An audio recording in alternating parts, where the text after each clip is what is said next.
Ayan, good morning. 11:30 na umaga ngayon. Nandito tayo sa simbahan. Ayan po yung nanay ni Mayuni.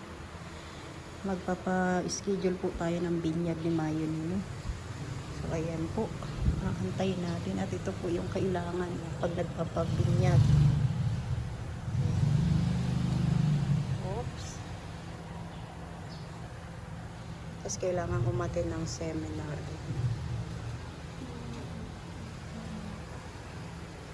Ano ate? So, ang importante pong kailangan dalhin ay ang birth certificate ng bibinyag, Xerox copy. Ayan, o. Tapos, kung kasal, ayan, marriage contract ang mga magulang. Papa-schedule na po tayo.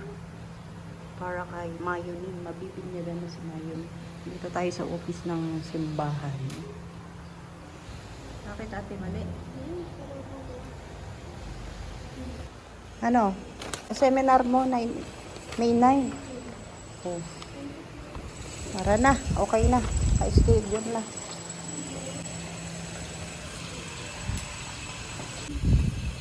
Be, kailangan ka doon.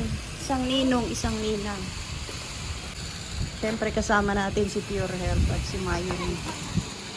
Yung dalawang anak ko. Ano ka, nagda-drive, Mayuni? Nag-drive na po yan, oh. Hawak ko. Yan, oh. Hawak mo yun, dalawa. Driver ka na rin, Mayuni. Oh. Tara na, okay na. Seminar na nila sa May 9. May 9. May 10 Pure ang binyagan niya. Sabay daw sa pa 6 months ni Mayuni. 10 din. Alam ate, kaya nyo habulin yan?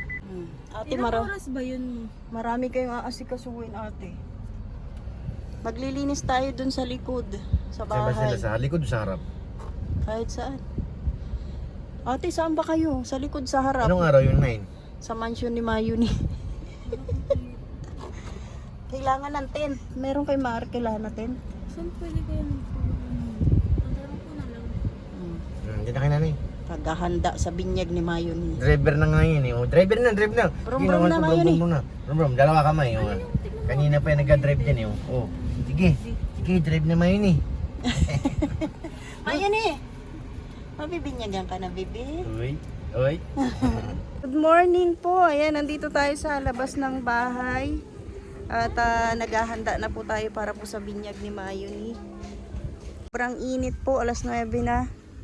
At ayan po, oh, pinatabas po natin yung mga damo. Ayan si Kuya. Tapos si Pure Health ay kumuha ng kawayan. Lalagay po yan dito para po tatalian po natin ang trabaho. So ayan po, oh. Pinatanggal natin yung mga damo dito sa ating harapan.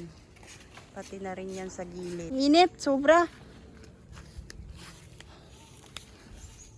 Okay na yan, Kuya. Wag mo na anuhin. Ito na lang. Itong malaki. Ayan. Ang init. Ayan na lang, oh. Ano ito? Ayan. Ayan lang.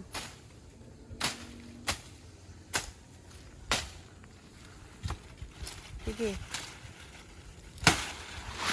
Ayan. Init. Diba? Ano, Abi? Tapos dito na lang, Kuya, pahukay ako. Dito pahukay ako ng tatayuan ng kamote. Nitong kawayan. Ito na po yung tarpaulin na kinuha natin, oh. Yan na si baby, Para sa binyag ni baby. Ang ganda naman niya, no? Hello. Ano? Gustuhan niya, nagugustuhan niya. Tinitingnan niya yung mukha niya, oh. Nakasmile pa, oh. Yan yung mukha ko yan, ah. Oh. Ay, ang ganda-ganda naman ng mahal na yan, oh. Oh, yun. Tapos mag-6 months na siya dyan, di ba? Yan nga, oh. Happy 6 months. Interesting. Oh. Wow, Hermione. Bidang-bida ka dyan, Mayni. Sarili niya eh. Ikaw yan, ha? Ay, ang Tuwan-tuwa ganda siya. man yan. Oh, Si Nainay yan eh. Nainay. ang ganda man yung bebe na yan, oh. Good morning. May patarpulin pa, ha? Thank you kay Lula Ani. Salamat po, Lula Ani. Salamat po. Ikaw yan, Nainay. gusto niya. Ay, siya Ano kayo. natutuwa? Ay, sus. Gusto nga kunin eh. Ay, nuntuwa ko basa yung ulo ate. Basa yung buhok. Tsaka yung invitation meron din. Uy, grabe na. Invitation. Eh, nagulat kami bigay. Next promote. Hindi ka man nag-i-edit. Uy, ako nag-edit nun. So, ito po yung invitation na pinagawa natin. Uy, may kasama ng ano, naayos na po ng mami ni Mayoni. So, ayan po. Oh. Tapos, kasama po dito yung mga pangalan po ng ninong o ng pagbibigyan po ng invitation. No? So, ayan po yung pinagawa natin. Kasabay po ng ano ng tarpaulin, ano.